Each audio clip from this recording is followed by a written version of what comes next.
اعوذ باللہ من الشیطان الرجیم، بسم اللہ الرحمن الرحیم۔ شروع اللہ کے نام سے جو بڑا مہربان اور نہایت رحم فرمانے والا ہے، صلی اللہ علیہ وآلہ وسلم۔ سیدنا انس رضی اللہ تعالیٰ عنہ سے روایت ہے کہ جب یہ آیت نازل ہوئی جس کا ترجمہ ہے، اے لوگو جو ایمان لائے ہو، اپنی آوازیں نبی کی آواز کے اوپر بلند نہ کرو اور نہ بات کرنے میں اس کے لیے آواز اونچی کرو، تمہارے بعض کے لیے آواز اونچی کرنے کی طرح ایسا نہ ہو کہ تمہارے اعمال برباد ہو جائیں اور تم شعور نہ رکھتے ہو۔ تو سیدنا ثابت بن قیس بن شماس رضی اللہ تعالیٰ عنہ جو کہ بلند آواز والے تھے، یہ کہنے لگے، میری آواز نبی کریم صلی اللہ علیہ وآلہ وسلم کی آواز سے بلند ہے، میرے اعمال تو ضائع ہو گئے۔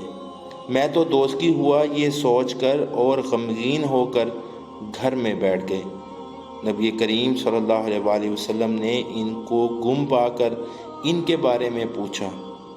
ایک آدمی سیدنا عاصم بن عدی رضی اللہ تعالیٰ عنہ ان کے پاس گئے اور کہا، نبی کریم صلی اللہ علیہ وآلہ وسلم تمہیں گم پا کر تمہاری تلاش کر رہے ہیں، کیا وجہ ہے؟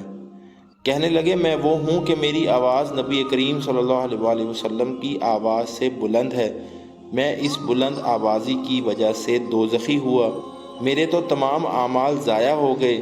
وہ نبی کریم صلی اللہ علیہ وآلہ وسلم کے پاس آئے اور سیدنا ثابت رضی اللہ تعالیٰ عنہ کی بات نبی کریم صلی اللہ علیہ وآلہ وسلم کو بتلائی۔ آپ صلی اللہ علیہ وآلہ وسلم نے فرمایا، نہیں، وہ تو جنتی ہے۔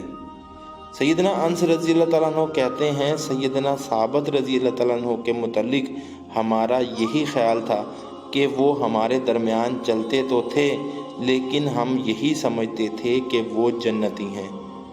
جب جنگ یمامہ ہوئی تو ہمارے درمیان شکست کے آثار نمودار ہوئے۔ سیدنا ثابت بن قیس بن شماس رضی اللہ تعالیٰ عنہ آئے اور انہوں نے حنوط خوشبو لگا رکھی تھی اور کفن پہن رکھا تھا اور کہا، تم نے اپنے مد مقابل لوگوں کو بری عادت ڈالی ہے۔ پھر انہوں نے ان سے لڑائی کی یہاں تک کہ وہ شہید ہو گئے۔